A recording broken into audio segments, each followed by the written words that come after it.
Adam never planned to leave the city with nothing but a worn backpack and his dog, Shadow. But plans fall apart quietly, like the eviction notice folded into his jacket pocket or the last phone call that went unanswered. Shadow, a lean, black and tan mixed breed with alert eyes, watched Adam lace his boots as if this were another routine walk. It wasn't. They set out at dawn, heading west along a highway that smelled of dust and fuel.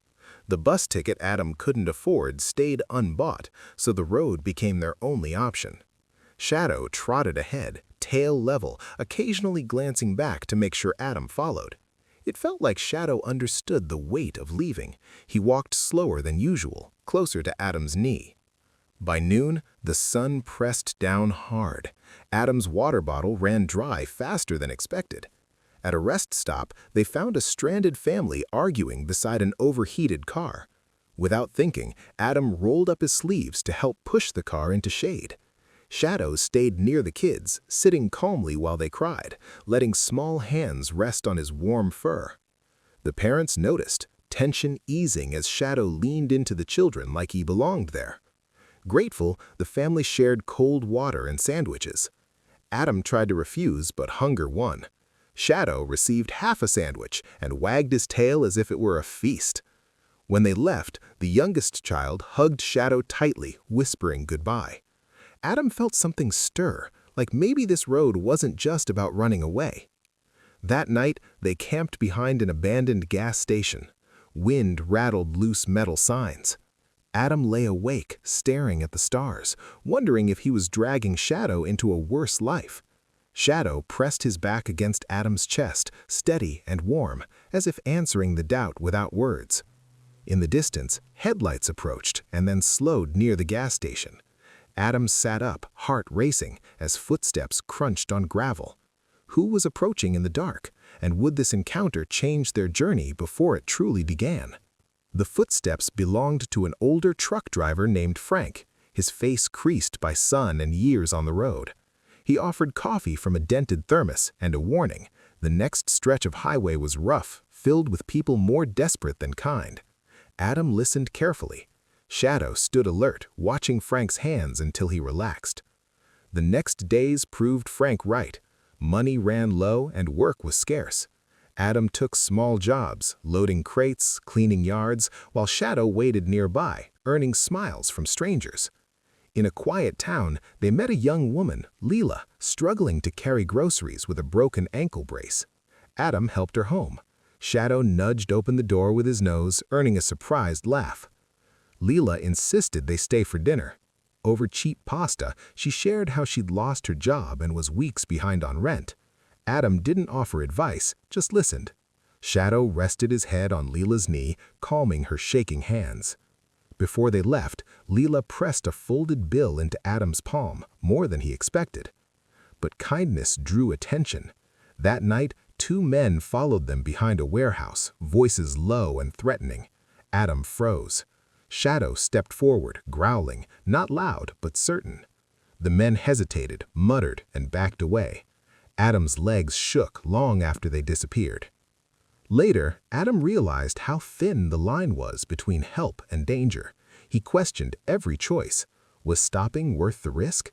Shadow seemed to answer by curling up at his feet, eyes open, guarding even in sleep.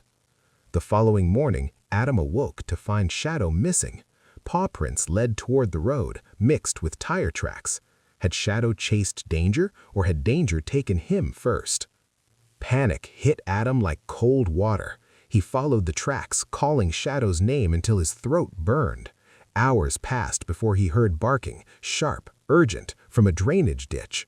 Shadow was there, muddy but alive, standing between a trapped elderly man and rising water from a broken pipe. Together, Adam and Shadow pulled the man free. Emergency workers arrived soon after, alerted by passing drivers who'd seen Shadow barking and refusing to move. The man survived, gripping Adam's hand with tearful thanks. News spread quickly, a dog who wouldn't abandon a stranger. Local media wanted interviews. Adam declined most of them, uncomfortable with attention, but the story traveled anyway. Donations appeared, food, supplies, even offers of rides. Adam felt overwhelmed. Shadow, meanwhile, soaked up affection like sunshine, tail never stopping. As they prepared to leave town, Adam faced a choice: continue wandering or accept help that might tie them down. He noticed Shadow watching a group of kids playing nearby, relaxed and joyful. That night, Adam made a decision, but before he could act, a sudden storm rolled in, tearing through the campsite and scattering their supplies. Would the storm force a decision Adam wasn't ready to make? The storm destroyed what little they had. Wet clothes, ruined food, and no clear path forward. A community shelter opened its doors, recognizing Adam and Shadow from the news. They were offered a temporary place to stay, and something more permanent if Adam wanted it. Days passed. Adam worked around the shelter, fixing fences and organizing donations.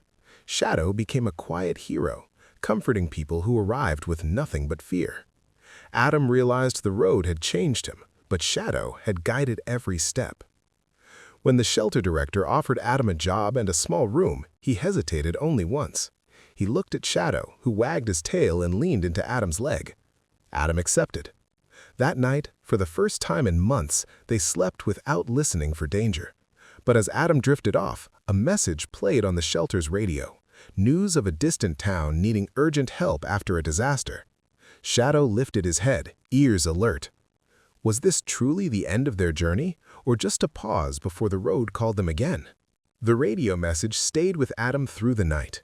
A town 3 hours north had been hit by flash flooding, homes damaged, power out, emergency shelters overwhelmed. Volunteers were being requested, especially those who could help with cleanup and emotional support.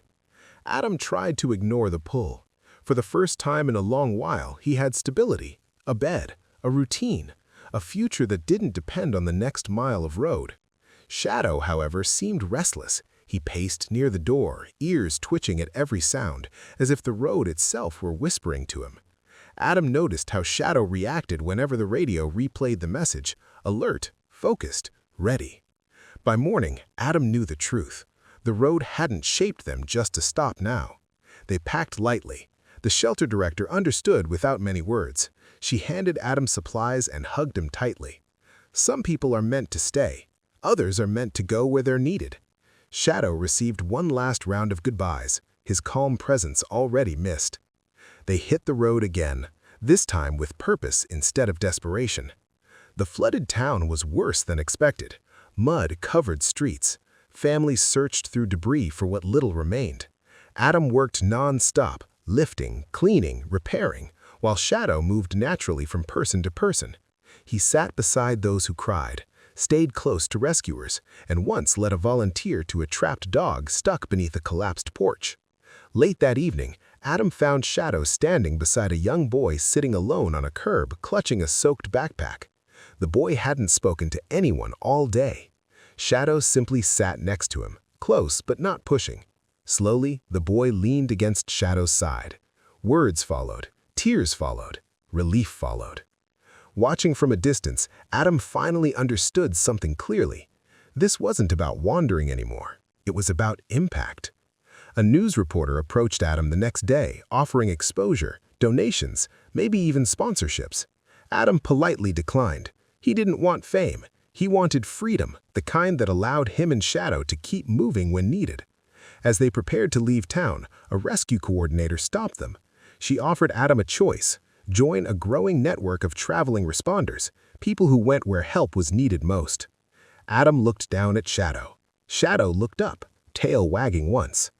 The road stretched ahead again, long, uncertain, and calling louder than ever.